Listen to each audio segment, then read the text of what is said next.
Good afternoon, everyone, and good afternoon, chaps. Gents, we are back after another mad weekend of Premier League football and FPL. Adam, how are you? And what colour? I'm absolutely brilliant. How are you? I'm good. I was going to ask you, what colour was your arrow in game week 9?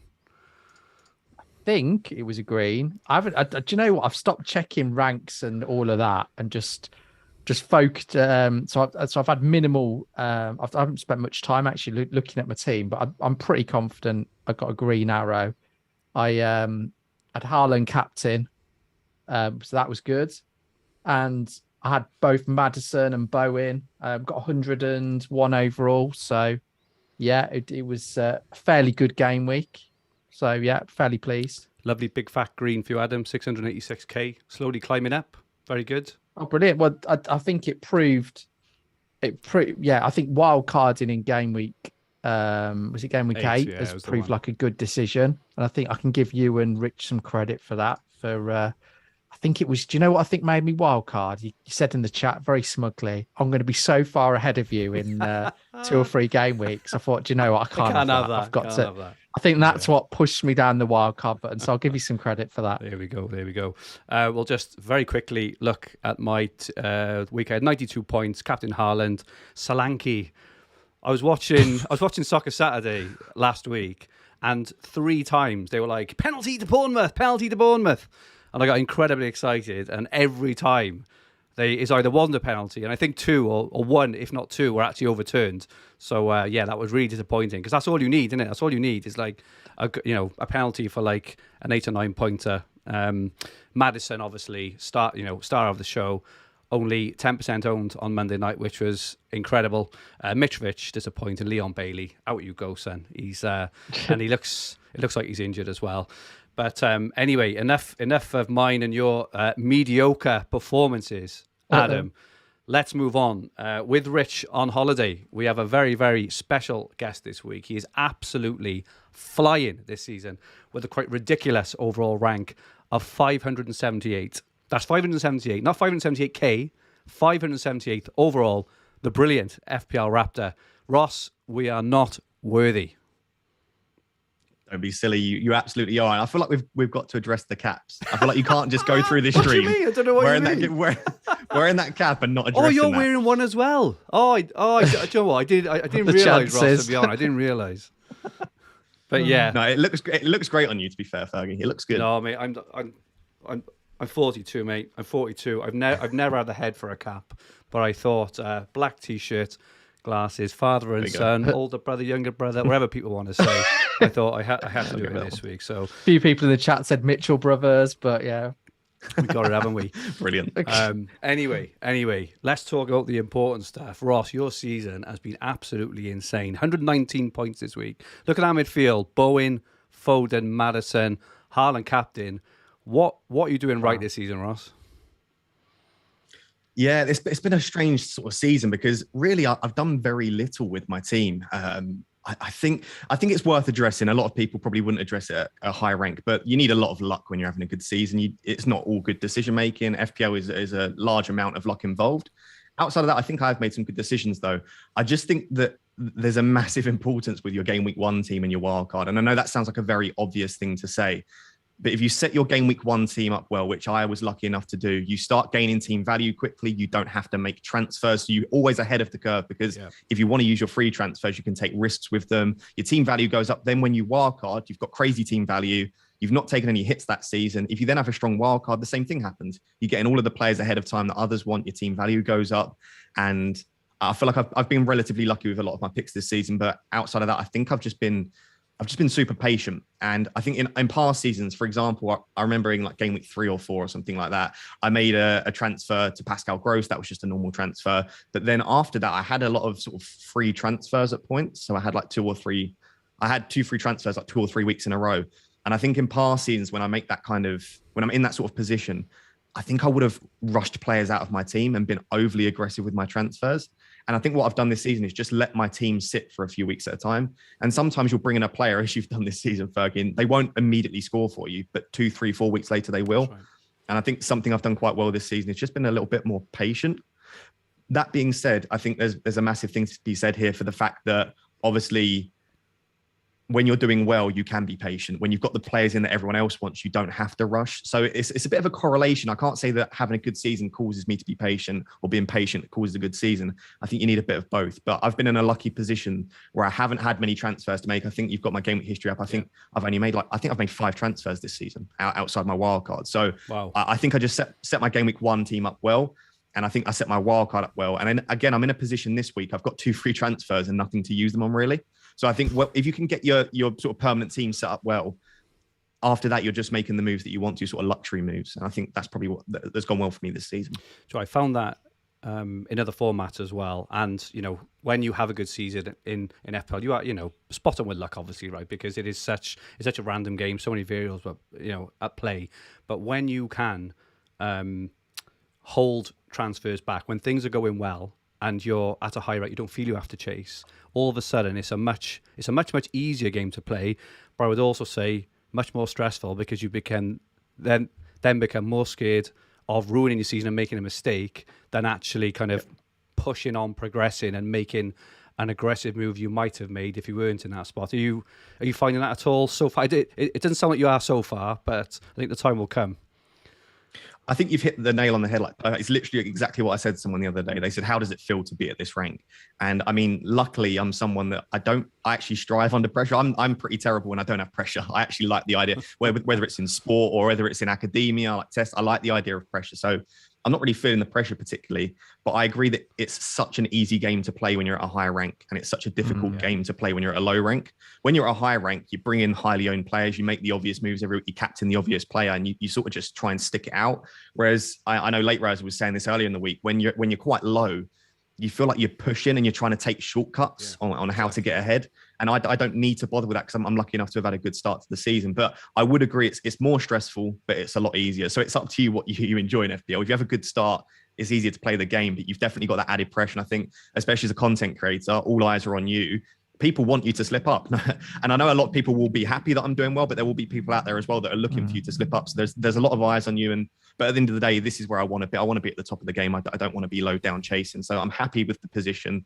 I guess if I do get any higher, I mean, if we're talking sort of towards the top 100, that's when the pressure really piles on. But we'll see what happens. Like, at the moment, we're so tightly packed together. One bad week, I could literally drop from 578 to like 20k. Of course. I mean, if I've gone from 23k to 578, I could quite easily do it in 1 week exactly the same. So it could just be this 1 week that I have a good rank, or I could try and sort of maintain where I am and sort of push on a little bit. Just a quick question. I suppose what could be quite interesting, if you actually go on and win FPL, the prize will have to be split 21 ways, won't it? So that'd be quite interesting. Yeah, it has been it's been an interesting couple of days on social media, specifically Twitter, around the whole copycatting incident, and it's definitely been a topic of discussion. Let's say that. How are you? What are your thoughts on it? Because I saw you tweet something today. Apologies for putting you on the spot, but I saw you tweet something about you may be thinking about a solution or something. What's your current thinking on that? Are you just gonna kind of keep going as you're going? Because obviously it's brought you success, both in terms of playing FPL, your decision making, but also your channel and kind of everything else. What are you thinking at the moment? Yeah, I mean, firstly, I think my specific situation has been blown out of proportion a little bit, in that I don't think the issue is with people copying me. I think the issue is with, in general, there is a discussion to be had around people releasing their team before the deadline. Again, we can't really have that chat now. We could talk for hours about that. But I guess the issue that I find is, it makes no sense for me to hide my transfers. And someone like FPL Harry, for example, at 20k, why should I hide mine, but he not hide his? Because surely if everyone's copying him as well, then I could just go down, and then Harry and all of these copycats go up. And for example, someone like FPL Mate has had a really slow start to the season. If loads of people are copying him and he still shows his transfers, well, then he's just going to bring everyone else up. So I don't think it's just because I'm in the top 1k, I hide mine and everyone goes away and still does what they do. So I think it needs to be a more sort of global chat with content creators in general. I guess the solution, though, for me over the coming weeks, because it's upsetting a lot of people, I've had a lot of aggressive, angry DMs from people saying that like I'm ruining their mini league because someone's in their mini league and they've copied my team. I guess the obvious thing is to hide a few transfers on my World Cup unlimited transfers draft, because that's going to be a complete reset. So I'm going to probably have to hide 3 or 4 transfers. If I'm still where I am, I think if I drop down, no one's going to care. But if I'm still quite high up, then I'll probably hide a few. And I guess just every 3 or 4 weeks, maybe just say, I'm going to make one of A, B, C, D, and then just not say it on the deadline stream. The issue is because I stream before the deadline, I normally show my transfers. I like to discuss them. So at the end of the day, I'm not going to massively change the way I approach content creation, but I guess just to make people a little bit happier, I might hide the odd thing here and there.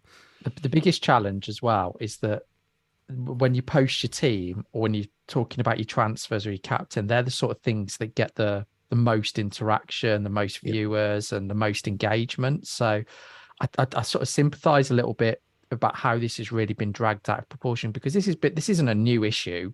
It's just been highlighted because you're doing exceptionally well, and so are other people that are either very very like-minded and think exactly the same as you, or just happen to be plagiarizing what you're doing. So I think it's been a little, like you said, I think on Twitter, these sort of things get massively dragged out of proportion. And we're talking, 20 out of 10 million people. It's this is the thing. And it wasn't all 20 directly copying. I think there are something like 22 or 23 on the same amount of points and the same points this week and the same wildcard.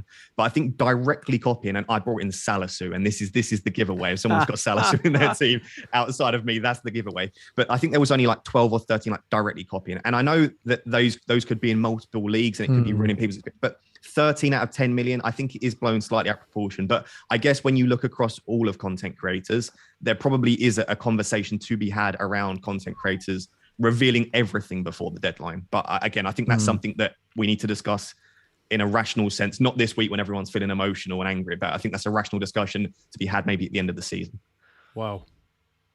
My immediate thoughts, Ross, is just keep doing exactly what you're doing and screw anyone who moans is my thing. Just because you do what the hell you want, and everyone, like there's hundreds of thousands of people in different ways who reveal their teams to their friends, to social media, to websites, to wherever it is, and it just so happens that someone's got a bit of beef because they're bored in the week. If I were you, mate, I would just do exactly what you're doing. Keep growing your channel, keep growing your profile, and have fun with it, mate. But it's almost impossible as well to go a whole season copying somebody move for move, because you'll find those 0.1 millions at some point will price somebody out, particularly with the type, because it could be you go early on a transfer and not mention it until later in the week and stuff like that. So it's really, really difficult to copy somebody transfer for transfer across the season. Darnish in the chat says, "I got Salisu in, haha. He didn't copy Ross." So there you are, Ross. There's strange. There's one. Okay. Thank you, Ross, and and obviously many congratulations. Can't wait to chat to you about the upcoming game weeks, because you seem to have the game in the bag at the moment. Let's move on to our violin moments for the week, of which we have had some absolute crackers. I'll do this in reverse order. And this poor chap who's last, couldn't last. This is his hat trick of appearances on this, which I'll touch on now. But firstly, we've got Kuhn _ FPL. Brought in Sinistera this week. Obviously got the red card. Brought him in for Almiron. He said, yes, you read that right. So he tagged that into the official FPL and tagged us in for the violin mention. Next one, FPL Milky says, love the podcast. Listen every week. I'm after a violin for my Isaac transfer solution. He said, I wanted Tony. Couldn't afford it. So he sold Bowen to Sinistera for a hit. minus. I feel bad because I was talking about Sinistera last week, so I feel partly responsible for all these moves. Minus 19 points, yeah. But to do Bowen is absolutely unbelievable. You talk about Ross about giving players a few weeks and wherever. These violin moments we find are always the ones. Someone brings in a good player. They've thought it through. They've brought in a really good player, but they just want someone else a little bit more the week after. They tend to move them on. But this chap, Ryan Costello, he's on a hat trick. I feel like I know him really well. He DMs me. He's DM'd me 3 out of the last 4 weeks. So this chap, Ross, just for context, took out Erling Haaland before he scored his first hat trick. So he obviously missed out on the hat trick. And I can't remember the game, maybe game week 5 and game week 6 potentially. Yeah. Missed out on both those hat tricks. And then the week after, he also took out Ivan Toney before Ivan Toney scored his hat trick as well. So he's actually missed 3 hat tricks in 3 games, which is unbelievable. But he sent me a message. This is at 4 4:14 p.m.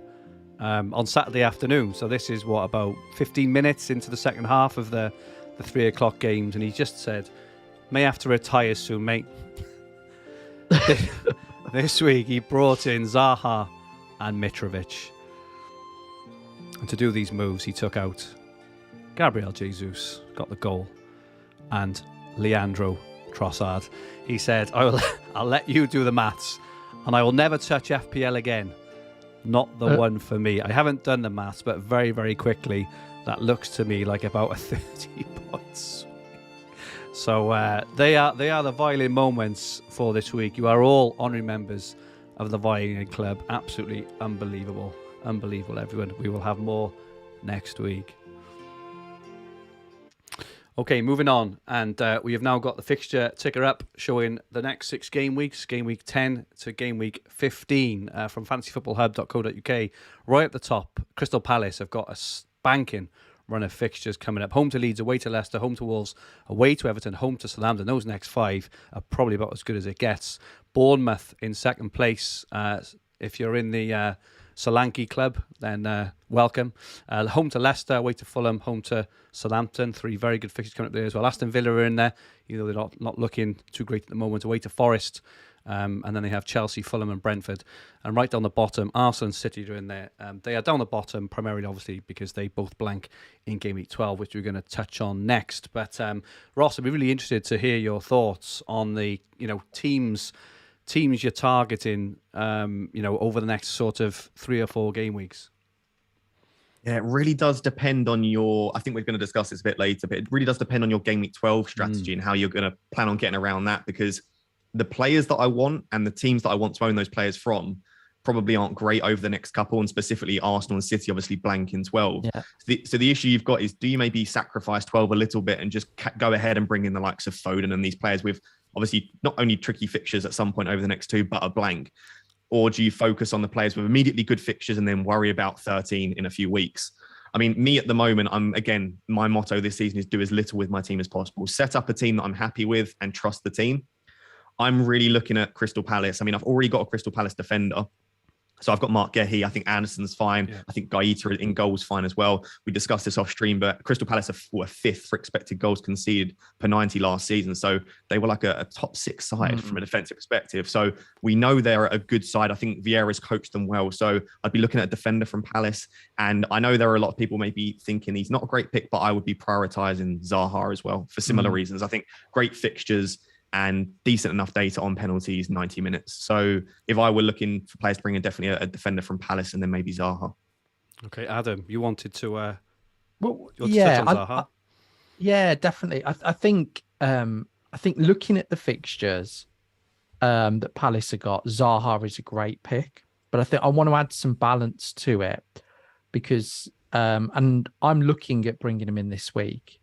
But there are some concerns and some things I don't particularly like about Zaha. So, but the first up, so he's played under Vieira. I think he's played 39 matches and he's only got 1 assist. There's probably some FPL assists in there, but he's only got 1 assist, so that puts me off a little bit as well. And but then on the flip side, he's got 18 goals in 39, so that's fair. That's fairly good. But it's also the bonus. So in the last 2 seasons, he's got 11 bonus in both the last 2 seasons, which is quite low considering he's got, I think he got 15 and 16 attacking returns. So because he loses the ball quite a lot, he's not great for bonus. So to get bonus, he's going to need 2 attacking returns. To balance it up though, what I've done is I've looked at what am I expecting for him for his price, because he sort of does me a favour because he frees up a little bit of money going down from Saka. So I did my own calculations before I checked the hub, and I've always feel like I should show you my working out. It's like, as have you got an abacus? But yeah, well, exactly. So I'll talk you through it. So I looked at the teams that Palace are playing. I looked at the expected goals conceded, and it roughly, I think that to be fair, the fixtures are incredible. They're playing they're playing 7 of the worst teams for expected goals conceded. So over those 7 fixtures, they're looking, if you just add up the expected goals conceded per match for those teams, it's 11.4. So I've looked at it and gone, well, realistically, let's say Palace score 11 goals, which sounds about right because they're not as free scoring as other teams. 11 goals in 7 matches, I think, is about right. And if you look at the last 2 seasons, Zaha has been involved in about 40% of Palace's goals. So, and then I think weighting wise, he scores more goals. So I think when you look at it, if you do 40% of 11, you get it's around about just over 4. So I think he's probably good for 4 attacking returns, might be 3 goals and an assist over that time frame. And when you put it in and factor in, he probably won't get many bonus, but might get a couple of clean sheets, as Ross has just talked about their defense. I think you're looking at, I worked out that he would get 35 points. And then when I looked at the in the hub fixture, he said like 35.9. So I think we're on the same wavelength, me and the hub calculator. But it's about 5 points a match. And I think if you would say to me for a 7 million or just over 7 million player, he was to get an assist in every single game week, he's worth it. I just don't see him being spectacular. I think he'll frustrate quite a bit. Whereas I think players like Maddison in particular, Bowen, who are a little bit more Foden, I think they've got more upside because they've got more assists in them for a start. And I think they tend to do better on the bonus. So that's sort of my summary on Zaha. I think trying to give a balance view, I had some concerns. I don't think he'll be spectacular, but great fixtures. I think pricing is about right. And he frees up a little bit of money as well for me. So I think he's a very good option. I think Ross is completely right to talk about Palace because you look at their fixtures and they're incredible for the next 7 up until the World Cup. They are. Yeah, I think Palace don't turn teams over, and I think that's something that you might get with Foden and even Leicester. I know Leicester aren't great, but Leicester always look like they could turn a team over like they did against Forest. Like you feel like they've got that in them, and obviously City do. So I do think that that's great about the likes of Foden and Maddison in comparison to Zaha. It's going to normally be 1 or 2 goals maximum that Palace score. I just guess that I just feel like he's got one of those sort of big hauls in him over the next 7. I don't think he'll do it 3 or 4 of those weeks. I just feel like he's got one of those Foden-esque Maddison sort of hauls that we've just seen, whether it be a brace and bonus, whether it be like 1 goal, 1 assist. I just feel like he's got one of them. And I would like to own him for that week because we've seen this week, if you can own a couple of those players that do that, that shoots you up the ranks and it can really damage. If he's at 40, 50% effective ownership and he gets a 14, 15 pointer, that could really damage it. Yeah. But I guess what you're saying is there's no stats to support that necessarily. That's just that might even be like a fear of missing out thing, like a worry that he might potentially do it rather than there being something to massively suggest that. I think you've raised some good points. I think the reality, there is a danger of overcomplicating it. And I think when I've sort of worked out what I'm expecting him to get, 5 points a game, he's good. He's returning for his value. So I think I'm comfortable with that. But I think you're right. There could be a game where he gets two attacking returns. They get a dodgy penalty, etc. So he's definitely capable. He scored, under Vieira, 18 goals in 39 games, which is decent. So that's excellent for a 7 million midfielder. That's like it is. I'm just all I'm trying to do is balance out the conversation. Yeah. I've got a question for both of you because I think this isn't really like FPL. It's not just about Zaha. It's about the other options. Yeah. So how do you feel he compares? Let's say currently you've got no 8 million midfielders. Where would he rank for both of you? And it'd be interesting to get Ross's opinion on this, given he owns most of these players. But where does he rank against Maddison, against Foden, against Saka, against Bowen, and probably Luis? You'd probably throw Luis Diaz into the equation with Liverpool's fixtures, particularly after City. Yeah, I think. Do you want to go, Fergie?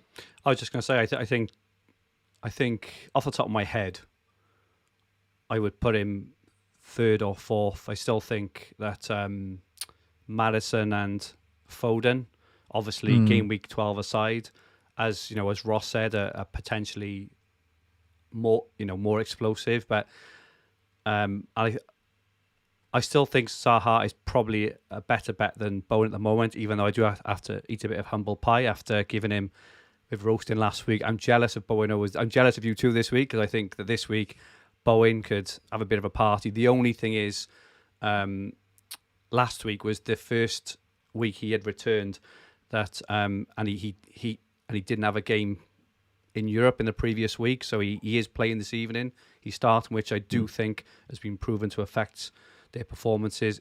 But I'm saying that Bowen looked good last week. Lucky assist, but you take you take assists, right? You miss out on loads. But I also think Martinelli's there, so I think that he's probably third. He's probably third or fourth.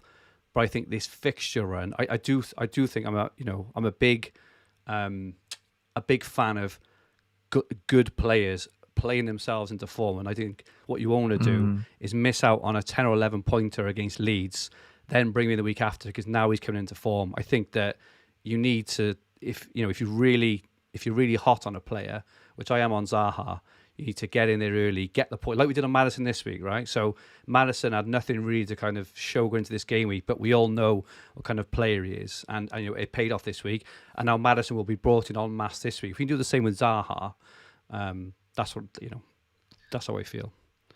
Yeah, I got mocked massively on my YouTube channel, and I mean some aggressive sort of comments around how on earth are you picking Maddison and Bowen on your Game Week 8 wildcard? Yeah. They've been absolutely terrible. Foden hasn't shown any form. And the point I was making, and I've been very lucky with them, I'm not saying I'm a genius here picking Maddison, Bowen and Foden. I didn't ever expect they'd get that many returns. But it's exactly what you've just said there. If you only ever play reactively in FPL, if you always wait for a player to start scoring 2, 3, 4 goals and then bring them in, you're never going to get a really good 100%. Rank. You might finish top 100k, but you're never going to get that top rank because you're waiting for everyone else to bring them in. And if you bring them in once they've got 4 goals, they'll have a high ownership. You've missed all of the goals there. So I think sometimes you've got to take that leap of faith. And so if we're taking into account the blank, so if we're not ignoring it, if we're taking it into account and you need it, I would say Zaha would be absolutely top of my list out of all £8 million midfielders. Wow, okay. The reason for that is decent numbers over the recent years. Again, not great, but decent. On penalties, 90 minutes, fantastic fixtures, talismanic, going to be involved in at least sort of 40% of the goals. So taking into account the blank, it would be Zaha, shortly followed by Maddison, then Foden, then Bowen. But if I'm ignoring the blank and assuming that you could bench him, I would put Foden at the very top because I just think that his underlying data has been so good. He starts every game for City in the Premier League. You could say it's rested, rotated. He didn't play in the Champions League. So you think he should be good for Southampton. I don't think Liverpool's the difficult fixture at the moment for an attacker. And then after the blank, the fixtures are really, really good for City. So if Foden's you can done brilliant the last 2 trips to Anfield, I think, from memory. Exactly. He's a big game player and he often plays on the right in the big games. Grealish will be on the left. I could see him terrorizing Tsimikas or Trent. So I think if you can bench him in 12 and it's not going to affect your plans too much, I would put Foden at the top. But assuming you need a player in 12, I would go Zaha, then Maddison, then Foden. I think just to touch on Zaha as well, we touched on this a bit last week around looking at previous data to really inform going forward. I'm not a big as fan as that as some. Because I look at players like, if you look at Mitrovic, look at Ivan Toney, look at James Maddison, look at Phil Foden. Phil Foden has stepped up a level with his finishing this year. If you were going by Phil Foden's historical data only, you wouldn't be bringing him in. But I think we have to trust in a player's development and improvement season on season as well as looking at the overall team. And this is why I think Zaha, I think he will now overperform his expected points in the next few weeks, and that's why I'm bringing him in. So as you say, Ross, leap of faith a little bit, but you've got if you watch football and you know football, these good players will keep on developing and will go through a purple patch, and these fixtures for him are just completely lined up for that. So some interesting things that I was looking into. So with these types of players and particularly Maddison, I didn't realise this, but if you look at his XG since he's played for Leicester and his whole Premier League XG, so his non-penalty XG is 22.5. He's got 37 non-penalty goals.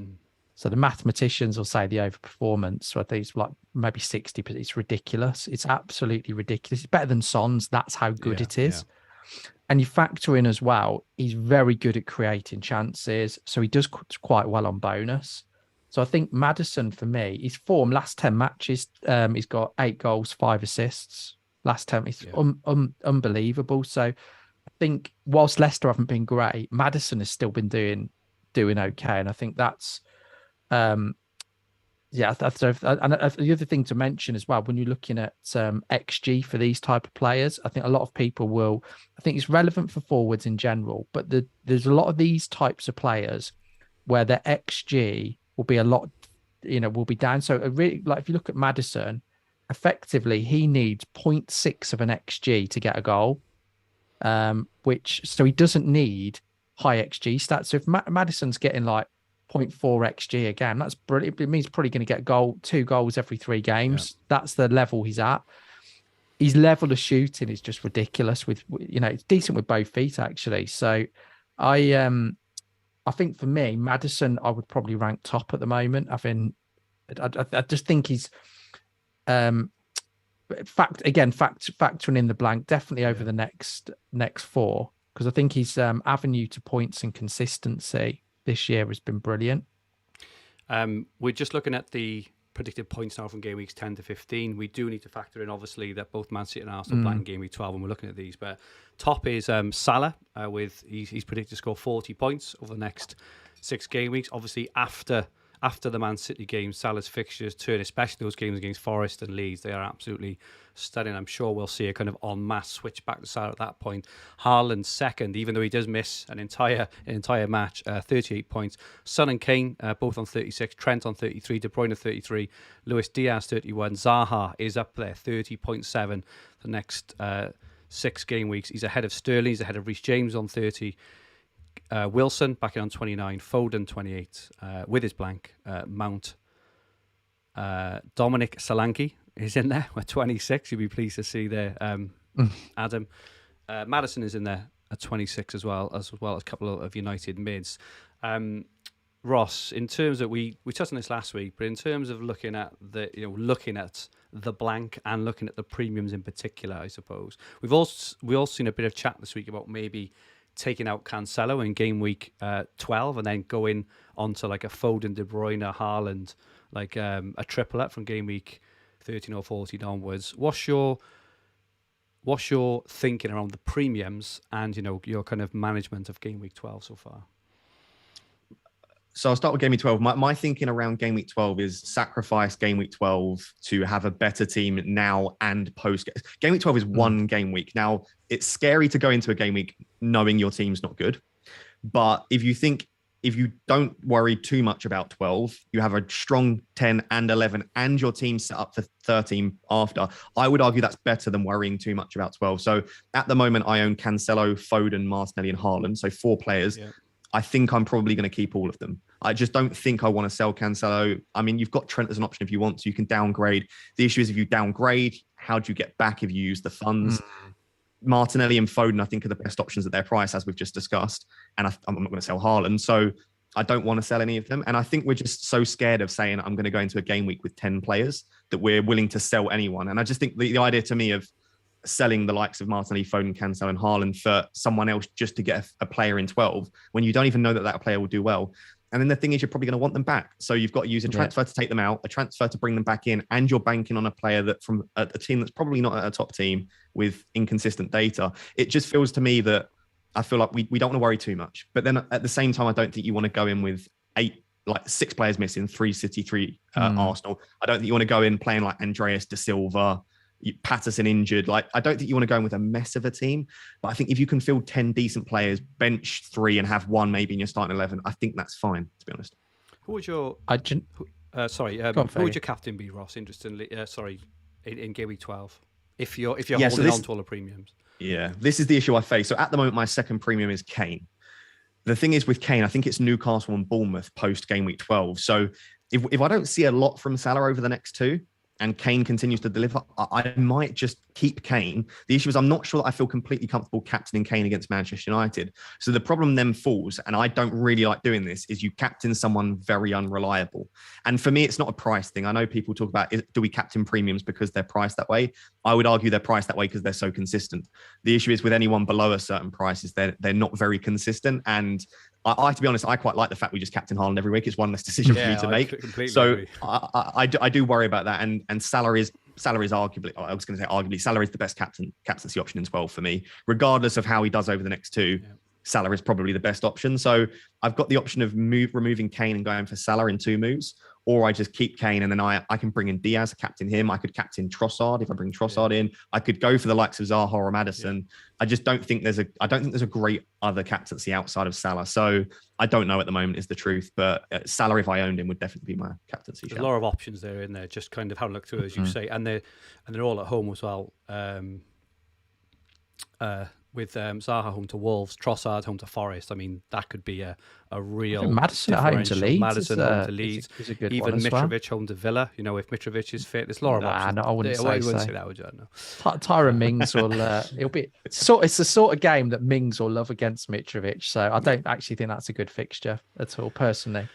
What do you think, Adam, about game week 12 now with another week's sort of thought? Yeah, I completely agree with Ross, and I was saying it last week. I think for me, the harder you go on 12 in terms of setting your team up for it, the slower you come out of it for those 4 great fixtures on the back end. So my plan, as things stand, and it's going to mean going without Salah, and I'm based on what I've seen, I'm comfortable with it, because the problem with having Salah for 13, 14, 15 and 16 is you're going to be missing out because of his price, and you're not going to captain him. You're going to be missing out on loads of other great players. So I think West Ham at home is a tough fixture anyway. I don't think it's that easy. West Ham will park the bus and make it difficult for Liverpool. So I don't see them thrashing them.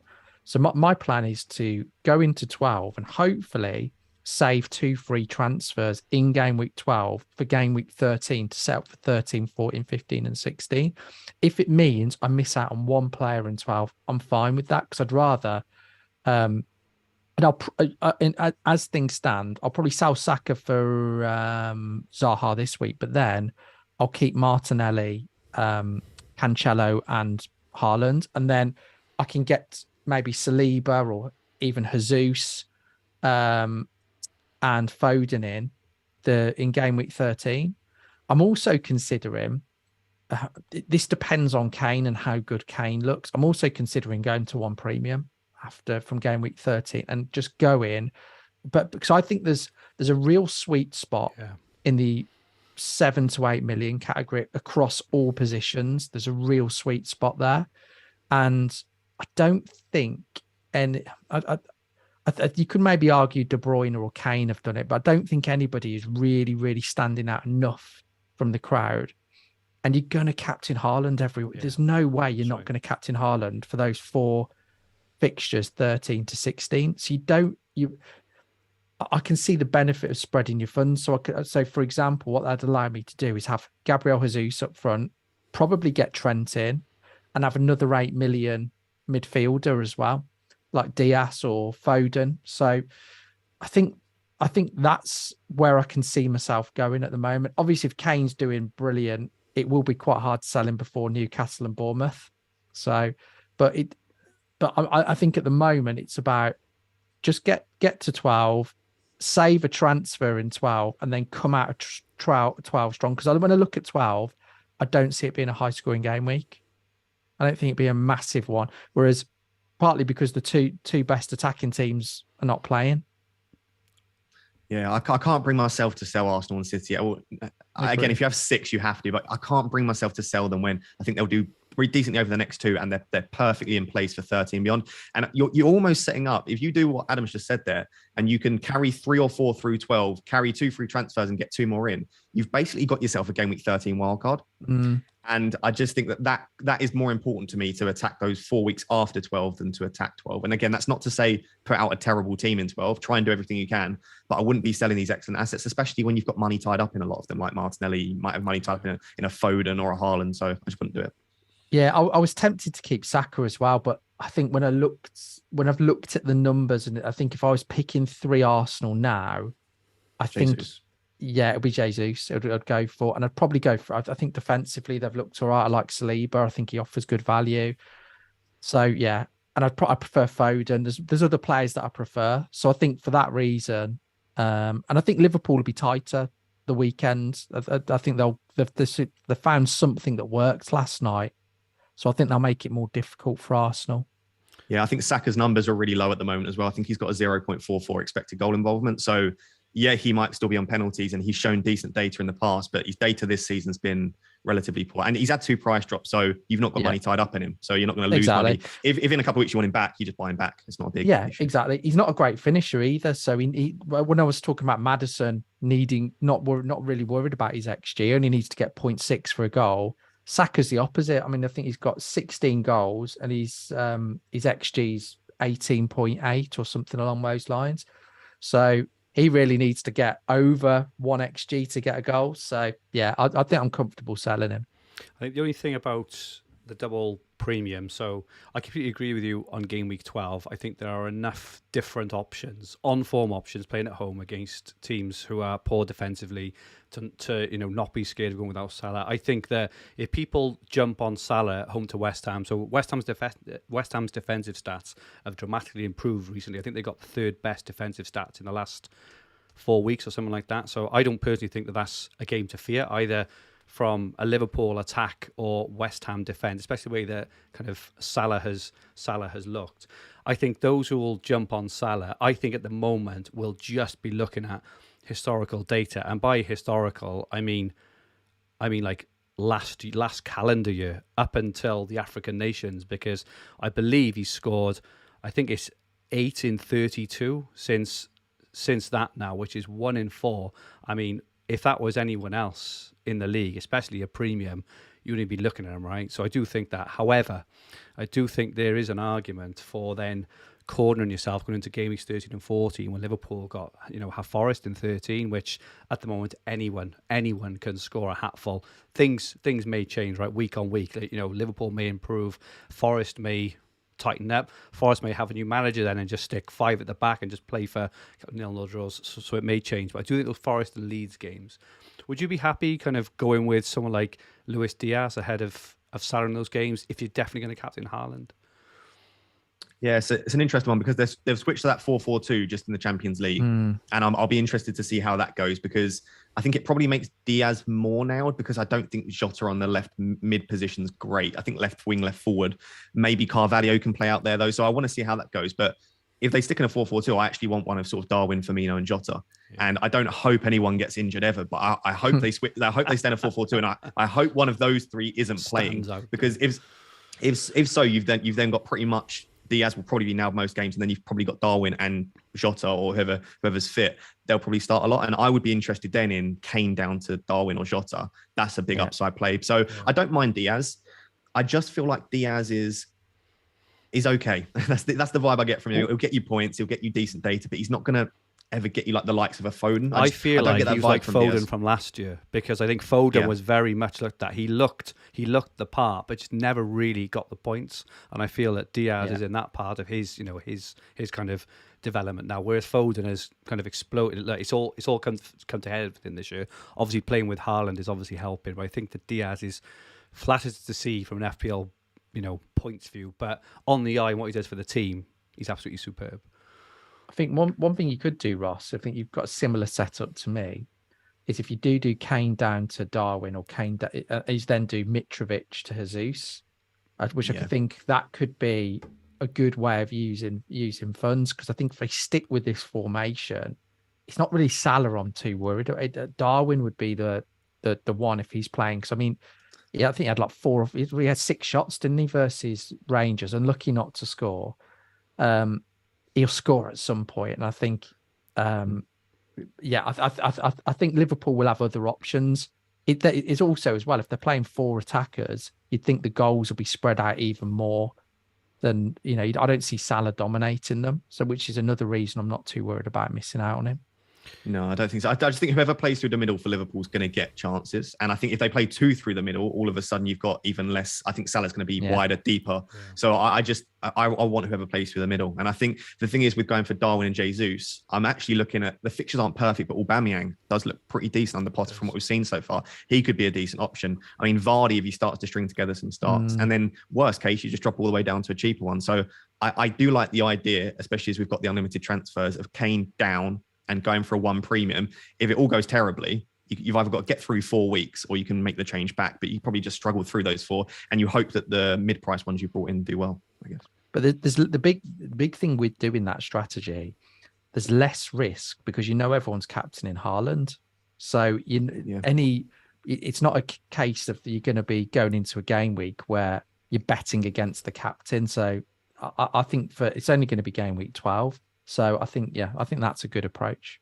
Yeah. Just before we move on, I must apologise to the chat, and Dal has brought it to my attention. He says, Fergie, you haven't said your usual hello to the chat. I think because we got so distracted because we had my little brother on. I do apologise to everyone. So hello to the chat, and hello to Dal. Hello, Carlos Bambos, James Thompson, FPL Popo, Manchester. He says, I have Haaland in my team with a sunglass emoji. Very, very well played, Manchester. James Todson, Eden Holt, Angel Valdez, Ikedi Omo, Alex, Edward Morris, Rommel, John Nellis is in the chat. Hello there, John. AD Tor, Ali Kanji, and Monkey D Ben, and everyone else. Thank you so much for joining us, even if I am 45 minutes late with my welcome. I do apologise, got a bit caught up in the moment. Quickly, before we move on to look at the best captain for the game week, which will be a very, very short conversation, are there any more players over the next 2 or 3 game weeks, either, not just thinking about your teams now, but just thinking in general for those kind of watching and listening as well, who are the players of the next 2 or 3 game weeks? I suppose popular players, we mentioned players, we've mentioned Zaha, mentioned Maddison, players like that. Are there any other players you've got your eyes on in that mold? But also, are there any players potentially under the radar who you think could do pretty well in the next week or two? Ross, can I come to you first? Yeah, are we going to do a Mitrovic section later, or should I do that now? Go ahead. So I would just say Wilson would be top of my list if you have money in the bank and you can get there easily. I don't think it's worth like a -4 to find funds to do it. Yeah. But if you have 0.3 in the bank, whatever you need to make that move, I think he's the standout option. His data's been ridiculous this season. He's played like less than 400 minutes. So do be careful with the small sample size. But as I've said in my videos, he's got very good data. And I think at points, even under like Bournemouth, he's had an XGI of about 0.8. Yeah. So he has maintained across entire seasons before. And he played about 3,000 minutes that season. He's shown in the past that he can maintain really good data. When Wilson's on the pitch, he scores goals. Agreed. And he's going to be on penalties. He's probably going to play 90. Even when Isak's back, I think he'll still be the main man. So if you think he's going to stay fit, I literally don't see anyone that gets close to Wilson for a Mitrovic/Isak replacement. Again, I'm in an unfortunate position where I've got 0 in the bank, so I can't make that in one move. And I just don't think it's worth making 2 moves when free transfers can be so valuable just to get Wilson in. So I think if you can do it in one, he would be top of my list along with Zaha this week. So they're the 2 that I would be targeting probably. Lovely stuff. Thank you. I agree with you on Wilson. Completely agree. And I can get him in this week. But it just depends on how long Mitrovic is out for. Because I think if he's missing one game week, right? Because next is he home? Yeah, if he's home to Bournemouth next week, and that could be a very dangerous fixture. Exactly. I think I'm not sure he will be out because I think I know he got taken off with the injury, but he was taken off when it just gone 2-0. He just got booked. He'd been on international duty, and I'd obviously had the ankle injury, so I think it made sense to take him off. So I don't know how much of it is as a precaution, but I think if he's out one game week, I think the fixtures that follow, it's worth being patient with him, particularly if you've got a good first sub. Yeah.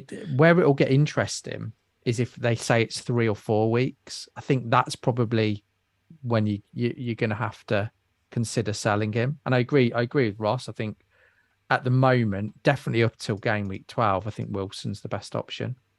Yeah, I think the thing is I think when we don't get any news on an injury like this, and a thing we're talking about, the fact that we haven't heard anything, I think it probably suggests he's fine. I think when there's a big injury, you hear about that earlier in the week, and often when we just don't hear anything, it's probably FPL managers just panicking.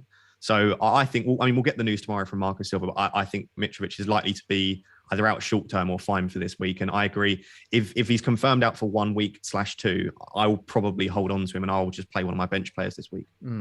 Same.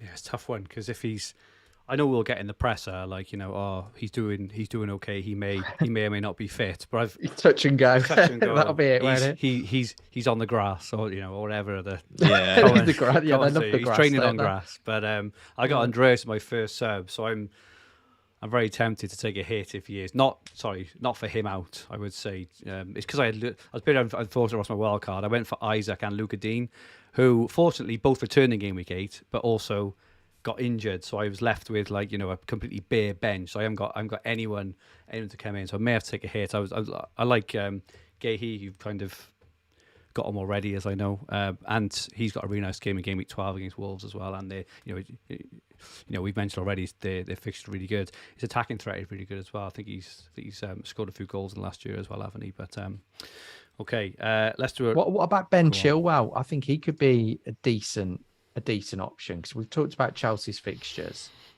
I think Potter has probably stumbled upon the right setup versus Milan.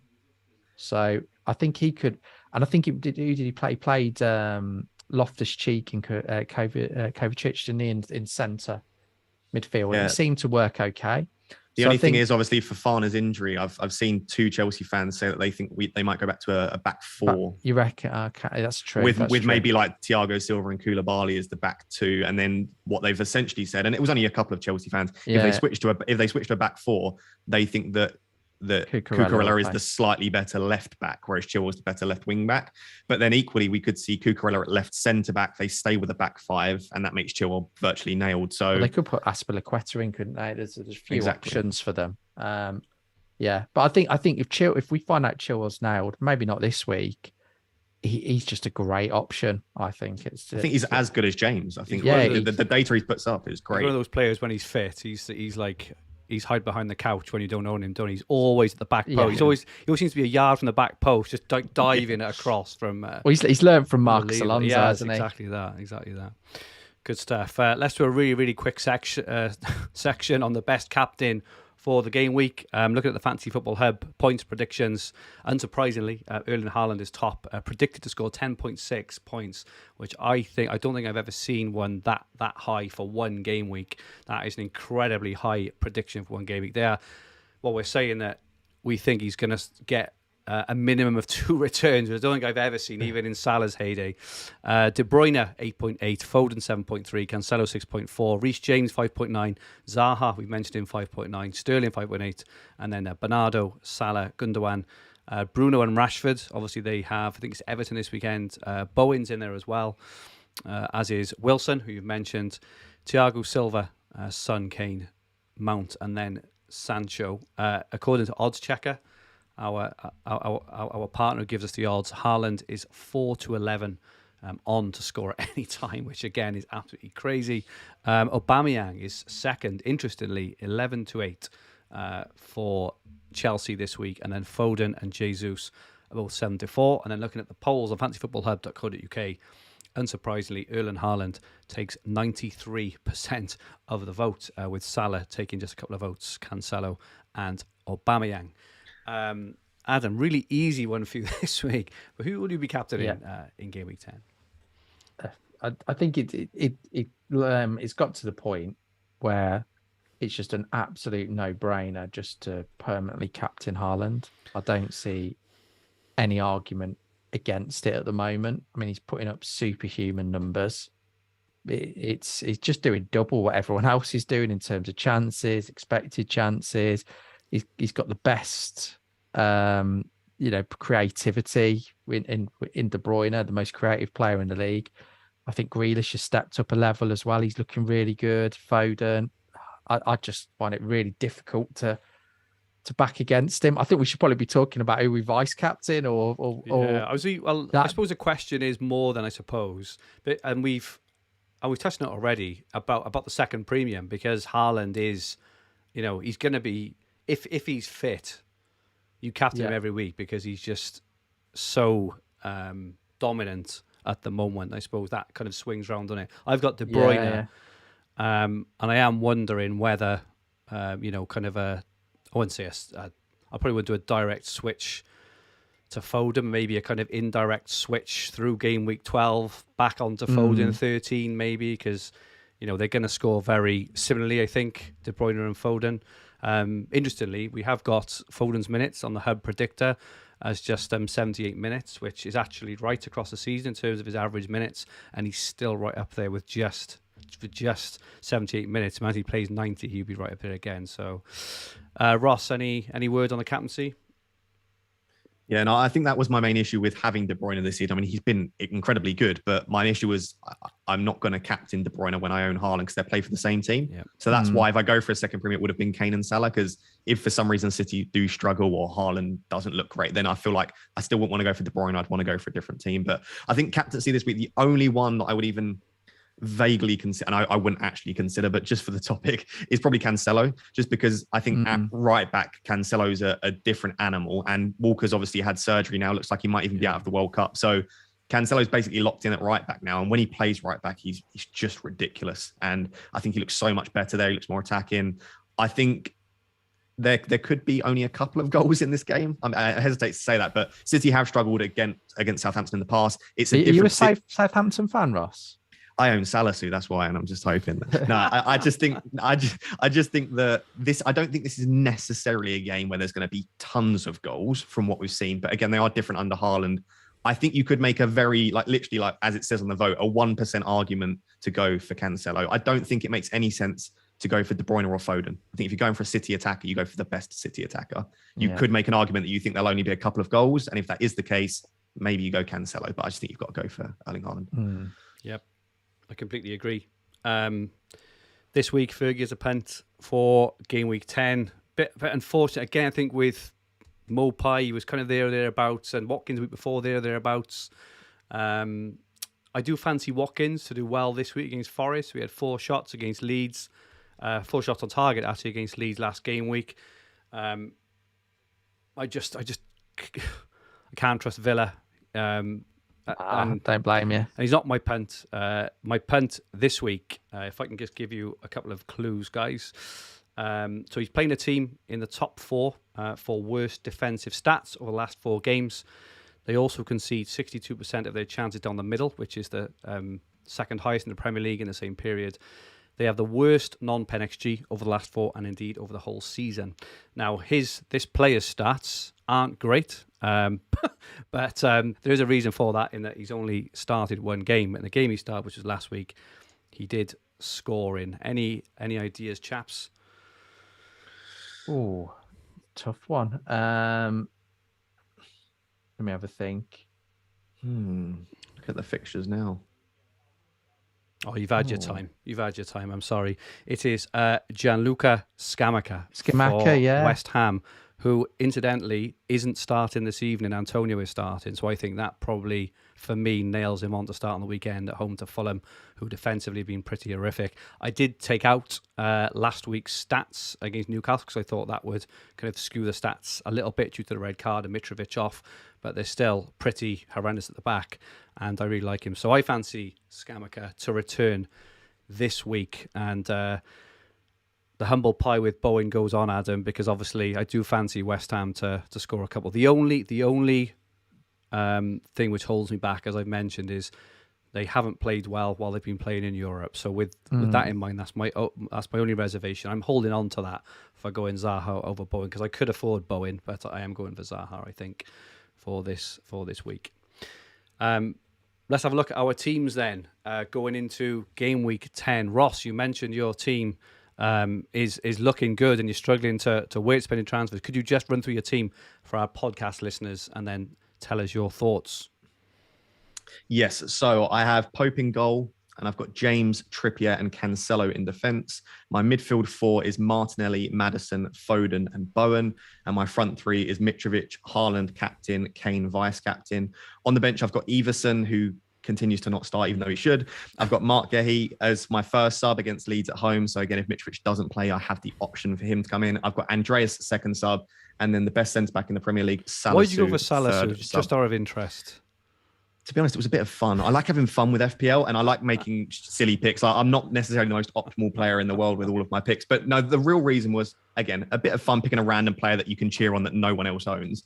And also in game week 8 on the wildcard, he had Everton, which I thought was a decent chance for clean sheet, I think. Or it was a fixture like that. And then in 12, when, again, we're going to need most of our players, he plays against Bournemouth. Nice. So the only 2 weeks that he won't be third sub for me, he's got 2 decent fixtures. So that was literally, I may end up, I'm probably going to sell him this week anyway. I think that's probably the plan because if Mitrovic is fine, I've got 2 free transfers and nothing really to do with them when I look at my team. I mean, it's not, there are things that I could do, I just don't think there's anything that I need to do with those transfers. So it could just be a Salisu switch if I want to be really boring.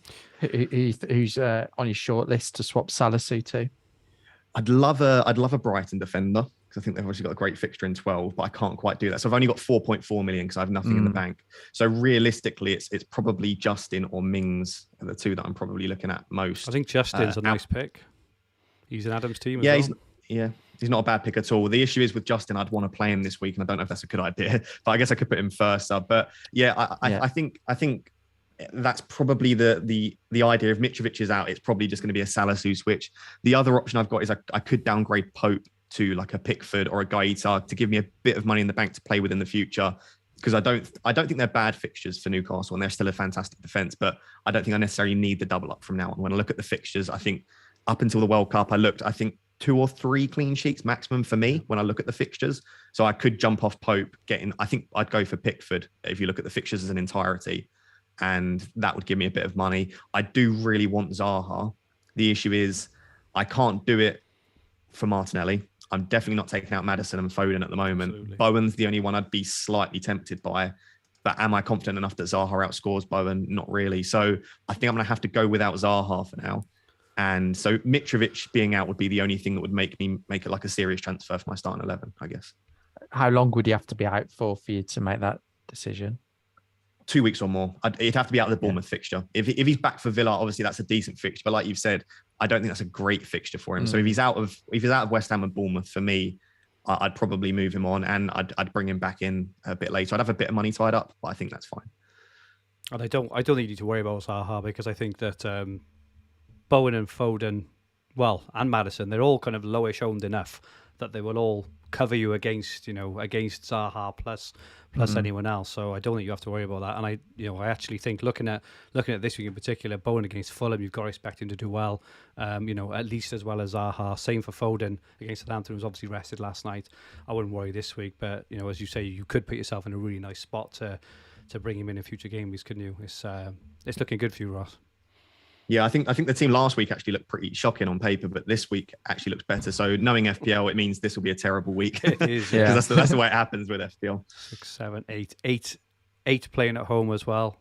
It's looking good for another rise there, Ross, and transfers in the bank. It's very, very well played indeed. And Gehi in for game week 12 already, so good stuff. Yeah. We've now got Adam's team on screen. Adam, do you want to run through your team? Yeah, so I have got Pope in goal. I've got the double up Pope and Trippier, like a lot of people have. Brentford at home, fairly decent fixture. If they can't score at Bournemouth, then I think Newcastle have been fairly resolute, so happy with that. I've got Cancelo, and Ross mentioned, I was talking about him playing right back. Completely agree. He's got a lot more attacking threat, so I think he's a great option.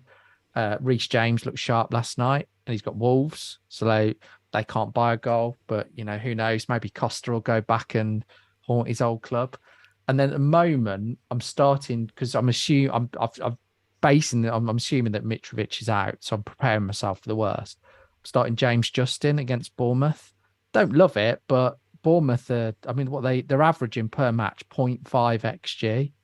So I really feel for Solanke owners because not 0.5 xg. That's the team. That's not even the player. Hey, per he should match. have had a brace last week. He was robbed. And just on Ross's point earlier, let it go, but I'm not. You said you've got in Salisu because he's got a banker game against Bournemouth at game week 12. Mate, that is not a banker game with Dominic Solanke about. Let me tell you.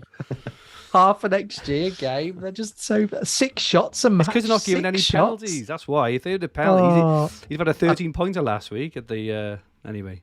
That was unfortunate, but I think anytime you're relying on penalties, you're in trouble. So, and then in midfield, I've got Maddison, Bowen, Saka, and Martinelli, and then Haaland, captain, and Kane up front.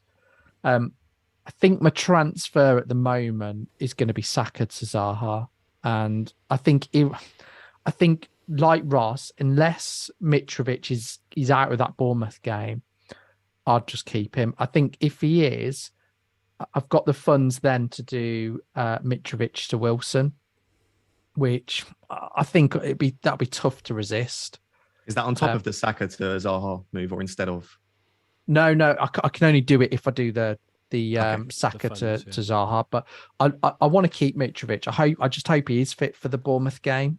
Because I don't really, I think I want to go in a different direction with that third striker. So I'd rather have the transfers in the bank, but I like you. I agree that Wilson is probably the best choice. I don't like his injury record, but I think what's he got over the next 3? He's got 2 home games, hasn't he? He's got Brentford and Everton, and I think Newcastle are pretty good at home. Yeah. So their XG is very good at home, in fact. So I like Wilson, and his stats this season are insane. Yep, really good stuff there. Everson as well. Yeah, I think you're fine with Pope, aren't you? And until the World Cup, you don't need to worry about that. I only bought Everson in because I didn't. To be honest, I didn't want the decision, and I thought it saves points. Yeah. One of one. And do you know what? Ward was playing that bad that I wouldn't have been shocked if Everson would have come in. So I'm not too worried about that. Good stuff. Just to go through my team, Pope in goals, Cancelo, Trippier and James, same as everyone else, but with good reason. I do think I was thinking this, and it'd be an interesting experiment. So you know the template, right? You know that's the whole thing about content creation around websites and YouTube and everything else, and the template really forms. I do wonder whether,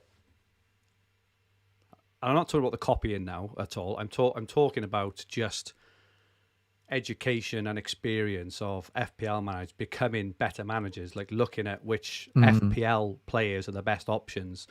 I do think Cancelo, James and Trippier, whether you play FPL or not, I do think now that the template is a pretty obvious, especially in defence. I keep looking at those 3. Everyone's got them, right? And with a really good reason. But I mean good reason. Not only are they kind of excellent FPL assets, but even if you watch football, even if I do think that FPL managers are getting better, and I think there's less now of copying the template and just go in with who are good FPL players. I'm not sure if I've kind of rambled a little bit there, but what I'm trying to say is, I agree. If we had 10 FPL managers from across the board, I would be very, very surprised if maybe 6 or 7 of those, completely objectively, no one looks at each other's, and they said, right, who would you pick at this point? That at least 2 of those 3 wouldn't be in everyone's teams. What do you think, Ross? Sorry, you there.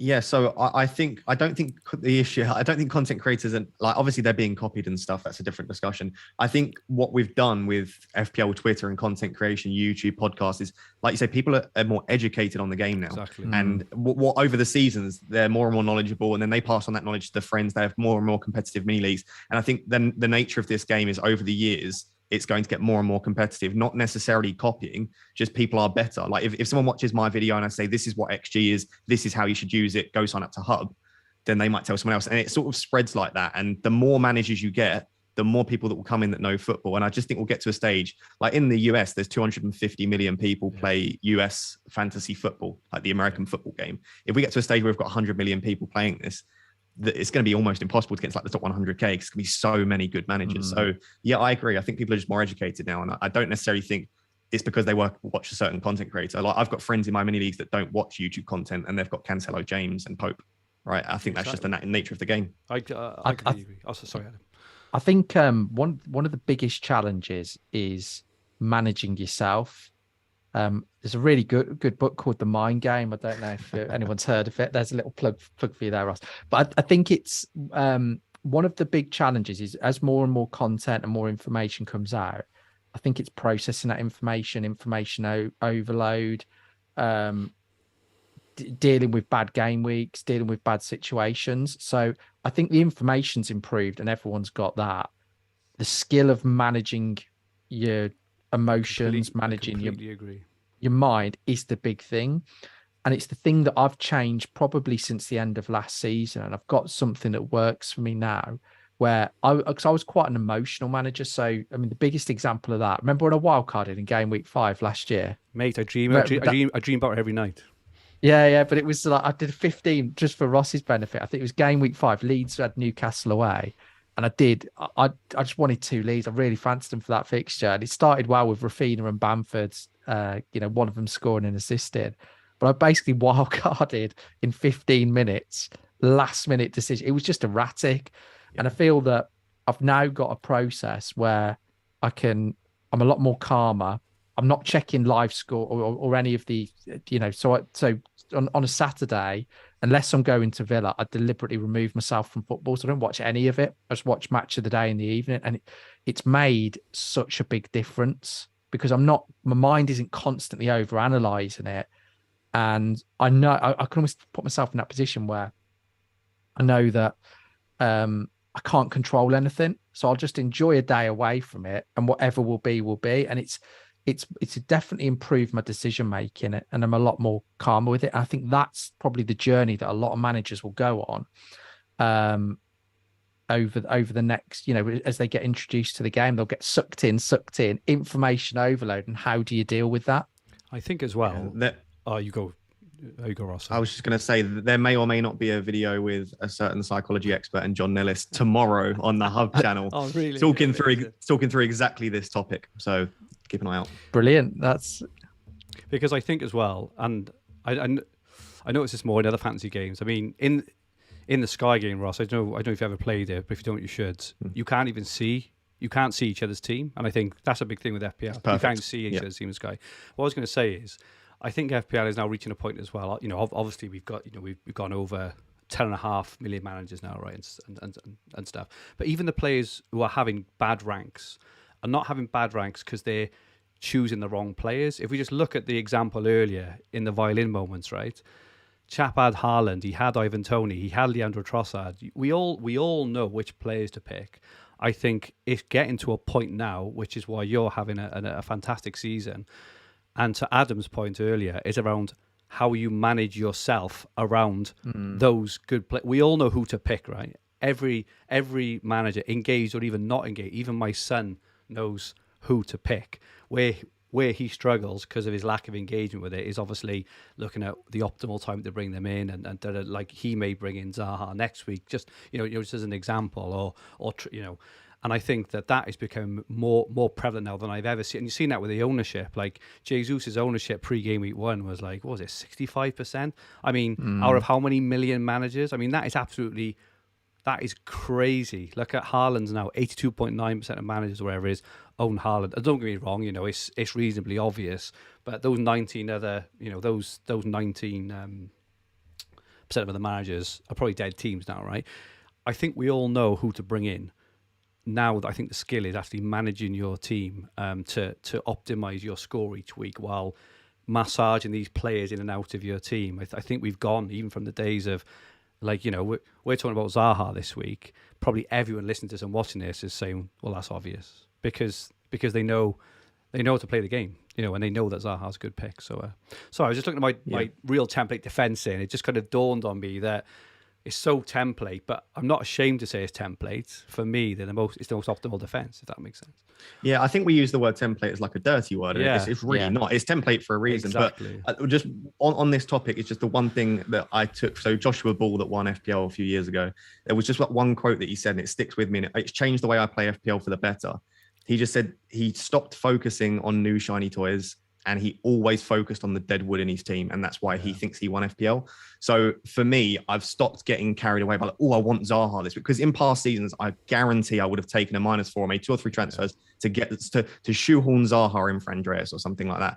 I'm less focused now on these fancy players that I want with good fixtures. And if my players are fine, I just leave them. Yeah. And my midfield 4 looks fine. So I think if you're struggling with taking hits and being overly emotional, focus on the deadwood in your team. Is there a player that is an issue, injured, on your bench? Don't get rid of good players to bring in other good players, because often it's just gonna bite you in the ass at the end of the day. So that would be my advice there. Couldn't agree more.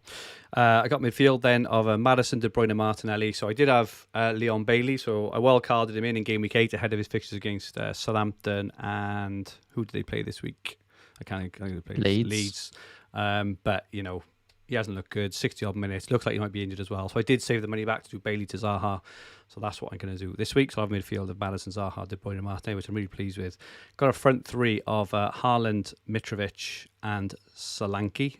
Still quite happy with Solanke. I have got some cash in the bank. I've still got a couple of million in the bank to kind of do with what I want. I can do Luca Dean to end. I think it's anyone up to 6.1 or something along those lines. But I'll wait for Mitrovic news. My biggest dilemma is if Mitrovic is injured, whether to just play Andreas or make a or take a -4 to get out a better player this week, but not also for the, if I brought in Gahey, for example, I'll need to make that transfer in the next couple of games regardless to kind of, make sure I got these two for game week 12. Who would you switch Mitrovic to?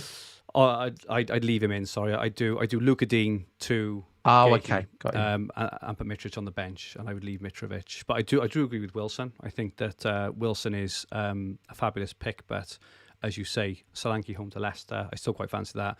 Away to Fulham, home to Southampton. I do fancy that those run of fixture sales won't be taking him anywhere. And I suppose looking ahead to future game weeks, away to Liverpool, I mean, we get to see Liverpool again. I think this week for Liverpool, we touched on it last week around that Liverpool-Brighton game. We would learn a lot around Liverpool and Brighton. And I think we have, in terms of Liverpool still look shocking at the back and Brighton are going to be a lot more attacking. We get to see Liverpool again this week before making a decision ahead of Man City and Liverpool, because the way that if Liverpool defend poorly again, there's no way I'm like thinking of a switch from De Bruyne. Like, I was tempted by De Bruyne to Son or something along those lines. I think I was just asking for trouble. I may just do, Captain Haaland against Liverpool, because what's there to be scared of? And then do maybe De Bruyne to Salah potentially in game week 12 or maybe 13, but that's just a very, very loose thing at this stage. If I did De Bruyne to Salah in game week 12, it means I could do someone else to Foden in game week 13, which I think is quite a decent move, especially since Salah has Forest and Leeds in 13 and 14. Obviously, I need to see some improvement for Salah, but these are just very, very loose sort of thoughts at this stage. Competition time for our YouTube watchers. Last week, unsurprisingly, Erling Haaland was top with his ridiculous 23-pointer. Well done to Jack B, who was one of the first to comment in the chat. Jack, you have won a Fantasy Football Hub mug. DM me your details, and I'll get that posted out to you for this week's competition.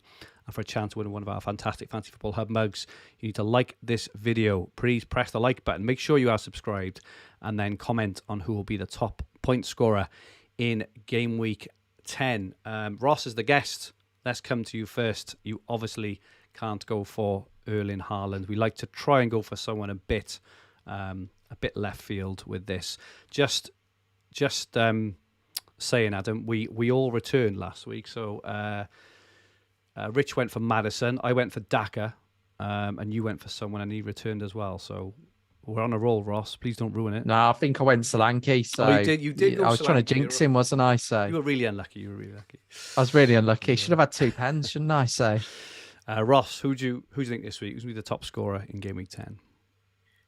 I'm going to go for Paqueta of West Ham. Good shout. I think he's finally going to get the returns that he looks like he could have had in the past. And I just think they'll score quite a few goals against Fulham at home. I think Fulham at Craven Cottage are a different beast to away. So I think that's a good game for West Ham. It could be any of the West Ham attackers, but as you've said with your punt, I think a West Ham attacker of some kind, hopefully it's Bowen, but a West Ham attacker of some kind will do well. Adam, who are you thinking? I'm going to go for a Man City player. I thought he looked really good last night. I was a bit unlucky, and he's got history with Southampton. So in terms of doing well against them, so I'm going to go for Jack Grealish. I just got a feeling he did everything but score an assist last night, and he's played really well the last 3 matches, and I think things will start to go his way. So I don't really think he'll outscore Haaland, but I think things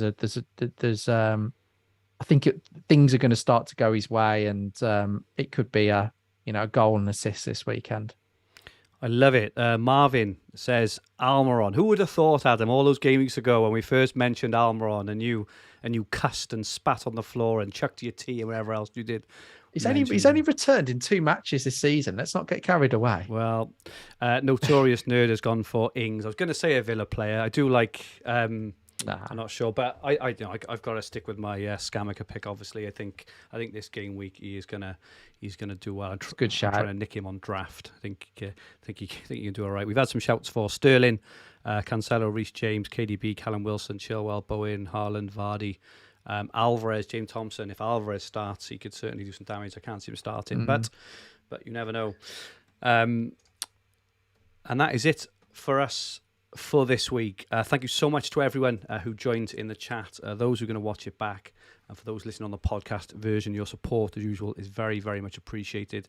Just a reminder, our new My Team feature is now live. Use yourself to pick, plan and optimize your FPL team, and our new community feature is now also live. So if you fancy chatting FPL, just go on to fantasyfootballhub.co.uk, click on community, or you can go into the app, click on community on the bottom, and there is chats for everything to do with everything fantasy football, not just FPL, but Sky, Telegraph, Sun Dream Team. World Cup is open now as well, or just general football chat around individual teams. Adam, thank you so much as usual. Where can people find you? No, thank you. Hopta Stats on Twitter. And Ross, thank you so much for guest appearance this week. Absolutely superb, as expected. And obviously, very, very best of luck for the season. We'll be following you closely after your quite wonderful start. Where can people get hold of you, Ross? Yeah, it's been a pleasure. Thank you for inviting me on. So it's FPL Raptor on YouTube if you fancy watching more YouTube content. And then it's FPL__Raptor on Twitter. So double underscore. Was FPL_Raptor already taken? And FPL Raptor. There were already two Raptors when I joined. Yeah. Never.